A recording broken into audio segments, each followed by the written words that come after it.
I knew it. Like clockwork.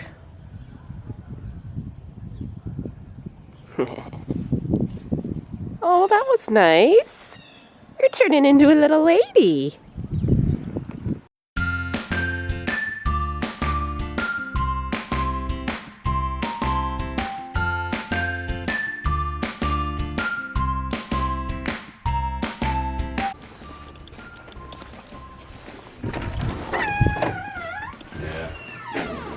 What? Nothing.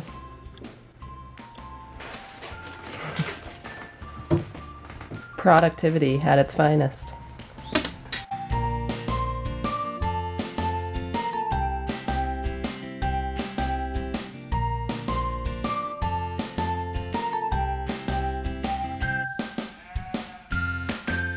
This one's really little, so you will be able to lift it no problem. Want to hold it? It's a little baby. Cute.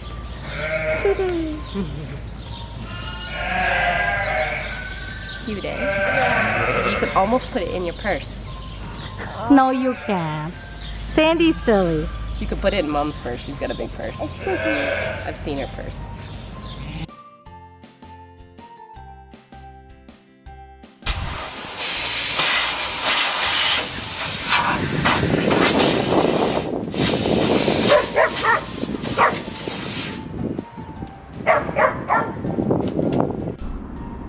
Well, this is our last field of soys for a friend of ours. We're taking them off hopefully tomorrow.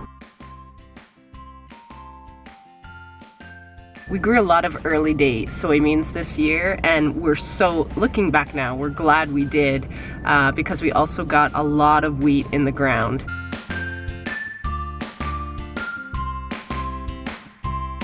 I mean, yields aren't as good on early day stuff, but man, in our way of thinking is if we can get the wheat in the ground and get a good establishment, what value does that add in the next year, right? There's some phenomenal yields around us that we keep hearing, and then we're like, oh, we should have grown that variety. But however, a lot of those guys, including us in another field that had some later beans, we don't have the wheat in. So real give and take, and you never know. I wish we all had a crystal ball. Well, if we all had a crystal ball, we'd all be not probably doing this profession. What we did this year, I want to show you the wheat in a sec. We put in some tram lines. Mark bought a tram line kit for the air seeder. So what you'll see is every 90 feet, I think it's every 90 feet, like the boom on our sprayer is 90 feet. So he went ahead and got this kit that shuts off those row units. Promised you guys I would give you an update on our feed situation because first, second, and third cut was so minute because of our droughty condition. If you remember, we planted some peas and oats after our wheat. Thought I needed about 3 full bags, but now that we're in October, we needed two pretty stuffed bags. And it was a good idea, and we had a lot. Like we probably didn't harvest the last, it's probably about 20 acres there. So it was beautiful feed. The problem is October was not September. We've got all the rain that I begged for all summer to make my actual hay crop, but we got it all in October. So the peas and oats would not dry, and all our equipment was bought off Kijiji or at a scrapyard. So it doesn't like wet feed either. So everything kept breaking, but we did get a lot off. I am just concerned on the quality of the feed we have. I think we ended up being about 20 tons short, and that's because it's so wet. We had the amount of what we needed, but because it's so wet, I have to take that moisture, that water out of the actual, as fed feed. The good news is we did bale up all our third cut alfalfa, and it was a beautiful stand. So we did good there. And we also baled up some peas and oats that when we had that really nice stretch in September. I think we have about 300 bales we're sitting on, and it's really nice feed, a little bit drier. So the idea was there, and yes, we were successful in growing it and having that option. We didn't take in consideration being able to get it off. It was very stressful. It's day 21 of this breeding group. This is my big group that I'm breeding naturally. This whole side are pretty much ewe lambs from 2017. This side here is all the mature ewes. I saw a ton of action like that first week. I'm pretty confident that these guys are done breeding. The problem is this side, there's still quite a bit of green paint, and that's kind of my marker as to if they're getting bred or not. Old system, I would have pulled all the rams out after 21 days, but because I'm breeding them naturally, I wanted to give them 2 shots at getting bred, which is 2 full heats. A cycle is 17 to 21 days. I think I'm just gonna keep them in for the whole nother cycle. I'm busy in the fields anyway, so it'll be what it'll be. Be fun in March.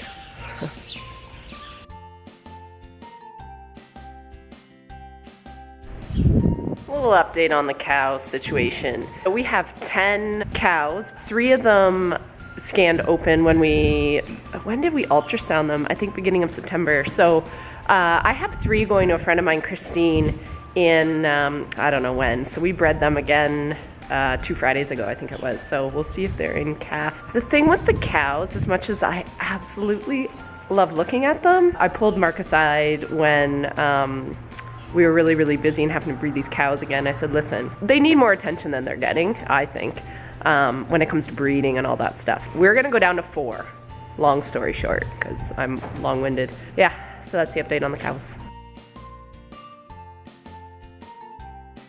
Update on the June lambs. So last week I did my final vaccination and sort on my June ewe lamb group, and so at week 12 this time I actually put them on a restricted grain program.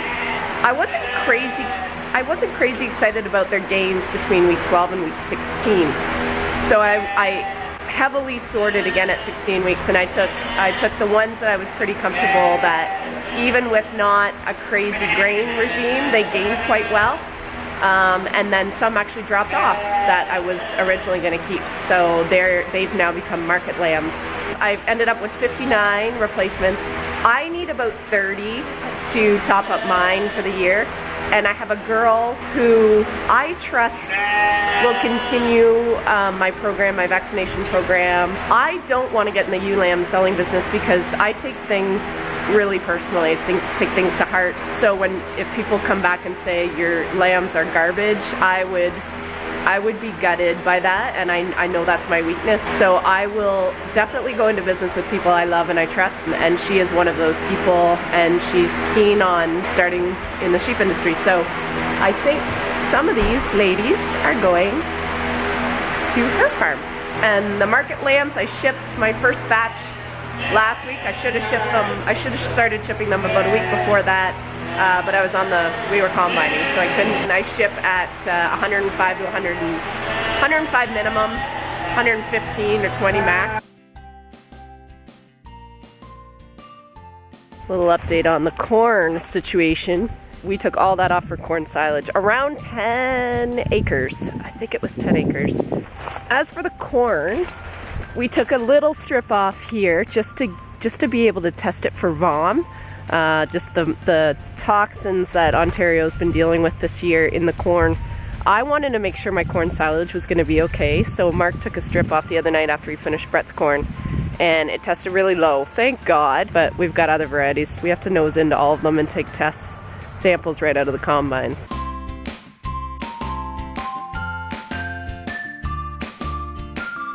I guess that's the updates for now, and for all you that have started in on corn, especially in our area in Ontario, I wish you well. Don't get too discouraged. I don't know what to tell you because we haven't barely nosed into ours, so I don't even know what we're in for with this VOM issue.